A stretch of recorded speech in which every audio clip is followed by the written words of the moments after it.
हाँ, pen down, ढक्कन बंद, कॉपी पलट दे। हाँ, अभी रिलैक्स हो जा 5-10 मिनट के लिए। एक बार ऐसा होगा आपकी जिंदगी में, आपको कुछ एग्जांपल्स देखने को मिलेंगे जो किताबों में नहीं समझा जाते, कोई गुरु नहीं बता के जाता, बट हम रियल लाइफ में खुद एक्सपीरियंस करते हैं और वो एग्जाम्पल हमारे लिए बड़ी लाइफ चेंजिंग या मोटिवेटिंग या फिर धक्का देने वाला, हाँ यार कुछ सीखा है, अच्छा ऐसा होता है। तो हमारी पीजी में एक टॉपर बच्चा रहता था, टॉपर लड़का। उसका जो जनरल बिहेवियर था वो यही था कि पढ़ना और अपना खाना खाने जाना, मैस में क्लास अटेंड करना, पढ़ना, ठीक है। फालतू की गॉसिप वगैरह शाम को वहाँ पे तो लगती थी मंडली। मैस से आने के बाद में सब लोग बालकनी में खड़े हो गए, बातें चल रही है, कई बार 3 बज गए, 2 बज गए, उसमें पता नहीं चल रहा है, समझ में आया? तो वो उसमें पार्टिसिपेट नहीं करता, अपना टाइम हमेशा बचाता था। तो एक बार क्या, वहाँ पे संडे में कल्चर ये था कि हमारा क्या है, वो हुआ पेपर, और पेपर के बाद में हम लोगों ने डिसाइड किया कि यार मूवी देख के आएंगे। और मूवी आई हुई थी वो 2012 जिसमें पूरे विश्व का विनाश दिखाया गया है ना। तो वो प्लान बना, तो उस प्लान में वो लड़का भी शामिल था। वो बोला कि हाँ मैं भी चलूंगा। तो पहले तो हम लोग भी सरप्राइज हो गए, मैं कहा यार ये लफंगरगिरी में कब से आने लग गया, बट वो बोला मैं चलूंगा, क्योंकि टेस्ट के बाद हम जा रहे थे। संडे वाले दिन सुबह होता था टेस्ट 9 से 12, उसके बाद में हम लोगों ने प्लान बनाया था तो मूवी देखने का, तो उसमें उसने भी हाँ बोली। तो हम लोग भैया वापस सब लोगों ने वही गैंग वैंग बनाई, तैयार, ऑटो बुक किया। ऑटो बुक तो क्या किया, बाहर से रोड से पकड़ के लाए, बैठे। उसमें फायदा ये होता है कि आपका जो है वो किराया कम लगता है, वरना कोटा में उस टाइम पे ट्रांसपोर्टेशन के नाम पे सिर्फ ऑटो हुआ करते थे और वो बच्चों को बड़ा छीलते थे। तो हम सब लोगों ने ऑटो बुक किया, हाँ मूवी देखने गए हम लोग। टिकट विकेट ली, समझ में आया कि नहीं समझ में आया? टिकट विकेट ली, पहुंच गए, मूवी देखी। मूवी बड़ी भयंकर, बहुत जोरदार, मतलब जो VFX यूज किए हैं, मतलब हम लोग उस मूवी में सारे के सारे वो पीछे जो होता है ना रेस्ट, कुर्सी का पीछे वाला हिस्सा, उस पर कमर टिकाई नहीं, ऐसे ही बैठे थे। इतनी एक्साइटिंग मूवी थी, बहुत जोरदार, बहुत मजे आ रहे, बहुत अच्छा लगा। ब्रेक में भी फिर खाने पीने का सामान जितने पैसे जिसके पास थे लगाए जा रहे थे, खर्चा कर रहे थे, एंजॉय कर रहे थे, पढ़ाई को थोड़ी देर के लिए भूल गए थे, ठीक है। और पूरा मूवी के ही फ्लो में थे, ठीक है भाई। मूवी खत्म हुई, वापस घर जाने की बारी आई, ऑटो किया, फिर घर आए। ऑटो में आते वक्त भी हम लोग, अरे यार तूने वो वाला सीन देखा था क्या, वो सीन कितना जोरदार था जिसमें पूरा का पूरा शहर डूबते हुए दिखाते हैं, भाई साहब ये चर्चा चल रही। और सडनली मेरी ध्यान उस लड़के की ओर गया, तो वो लड़का जो है वो डिस्कशन में भी पार्टिसिपेट कर रहा था।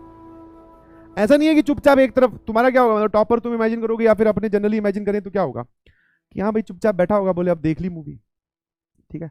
वापस हम लोग पीजी पहुंच गए, घर पहुंच गए, ठीक है। अंकल को नहीं बताया था हमने कि हम मूवी देखने जा रहे हैं, तो आराम से गेट बहुत छोटे छोटे ही होती है हाइट की, गेट के जो हाइट थी वो बहुत छोटी थी, वो पार किया, अपने अपने ऊपर चुपचाप दबे पैरों से ऊपर पहुंच गए।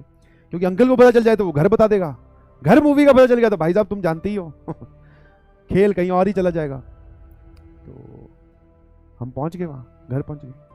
अब क्या हुआ, मूवी मतलब करीबन 12 साढ़े 12 या पता नहीं कहाँ कितने बजे खत्म हुई होगी, बट उसके बाद में हम लोग इतने एक्साइटेड थे, इतने उस मूवी वाले जोन में थे कि हम सब लोग जो है एक कमरे में फिर इकट्ठा हो गए मूवी डिस्कस करने। बोले आज तो भैया रिलैक्सिंग डे है, सुबह टेस्ट दे के आए हैं, आप मूवी देख के आए हैं, और अब तो हम डिस्कस कर ही सकते हैं, हमारा हक बनता है, आज थोड़ी ना कोई पड़ेगा। अब यहां पर डेडिकेशन का एकदम बढ़िया एग्जांपल मिला। वो हमारे साथ उतनी देर तक था, जब हम ऊपर चढ़े तो वो उसके बाद में अपने कमरे में चला गया। हाँ, और जब हम डिस्कशन कर रहे थे तो 5-10 मिनट बाद में सबको एहसास हुआ कि यार वो थोड़ी देर पहले तो हमारे साथ था और हमारे साथ पूरे मतलब ठाके लगा रहा और डिस्कशन में पार्टिसिपेट कर रहा। दैट मीन्स कि वो आज पढ़ाई नहीं करने वाला था, क्योंकि हम भी नहीं कर रहे हैं। बट उसके बाद में हम देखते हैं तो भैया वो अपने कमरे में चला गया है। लाइट जो है ऊपर वाला जो छोटा, आप उसको बोलते हैं ना जंगला जिसको बोल दो, या फिर थोड़ा सा, ठीक है, जिसमें से दिखती है कि हाँ इस कमरे की लाइट जल रही है, तो मुझे दिख गया था कि उसकी कमरे की लाइट जल रही है और वो पढ़ाई कर रहा है, ठीक है। तो उसके पास चले गए। अब हमारी इंटेंशन यही थी कि हम उसको उस डिस्कशन में ड्रैग कर ले। रीजन बीइंग क्योंकि यार सारे मूवी देख के आए हैं हम लोग, सारे एक पेज पे, अभी एक लाइन पे है। अब वो पढ़ रहा है, मतलब वो ऑटोमेटिकली हमसे आगे निकल गया, ऑल्दो वो वैसे ही आगे था, ऑटोमेटिकली आगे निकल गया, उसके पास उस कमरे में चले गए।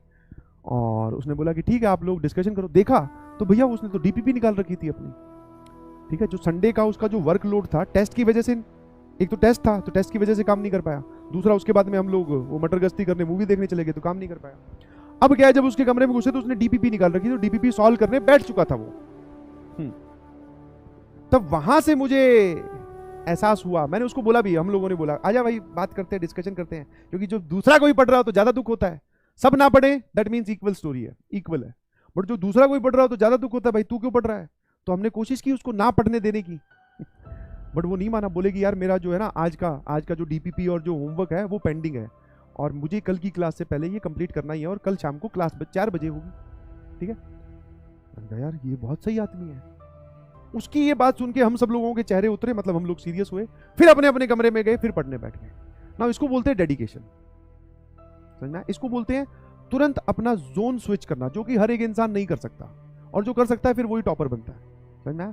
आप एक बार मस्ती वाले जोन में चले गए, एक बार पेरेंट्स के साथ घूमने चले गए, संडे को सुबह निकले, मान लो एक ऐसा प्लान बना जिसमें आपको जाना ही था, आप चले गए, बट आप घर पे वापस 5 बजे आ चुके हो। अब आप जोर लगा लीजिए, आप पढ़ने तो बिल्कुल नहीं बैठ सकते, और जो बैठ सकते हैं उनकी विल पावर स्ट्रांग है, ये बात वो शो कर देते हैं, क्योंकि उस जोन से अपने आप को निकाल लिया, बोले होगी मूवी देख ली, एंजॉय कर लिया, काम खत्म। अब जो हमारा अल्टीमेट टास्क है उस पर वापस आ जाते हैं, समझना है। तो मैं ये फिर से वापस नहीं बोलूंगा कि आप अपने आप को हर चीज से रेस्ट्रिक्ट करें, बट अगर आप कहीं भी जा रहे हैं तो बैक ऑफ द माइंड में ये जरूर रहना चाहिए कि हमारा अल्टीमेट टास्क क्या है, और हमें जोन स्विच करना आना चाहिए। ऐसा नहीं है कि उस जोन में बह ही जा रहे हैं। आज तो सर दिवाली, मतलब आज तो क्या है सर, सुबह से आउटिंग थी पेरेंट्स के साथ, तो अब रात को भी कौन पढ़े, नहीं जी। जितना टाइम आपको मिला उतना आप यूज कीजिए। आप गए मूवी देखने, आपने एंजॉय किया, वो एक अलग कहानी है, उससे चलो रिफ्रेशमेंट मिली, बट अब उसको यूज करना भाई। That is the thing that you all should inculcate, कि हाँ सर ऐसा हमें भी अपने उसमें बिहेवियर में लाना पड़ेगा। कई बार होता है हम ना चाहते हुए भी किसी डिस्कशन में इन्वॉल्व हो जाते हैं, कई बार पेरेंट्स ने ऐसा कुछ काम कह दिया जिसमें जाना ही पड़ेगा, कई बार सिचुएशन ही ऐसी होती है कि जो आप पे डिपेंड कर रही होती है, बट हाँ उससे निकलना आपको आना चाहिए और पढ़ाई करनी आनी।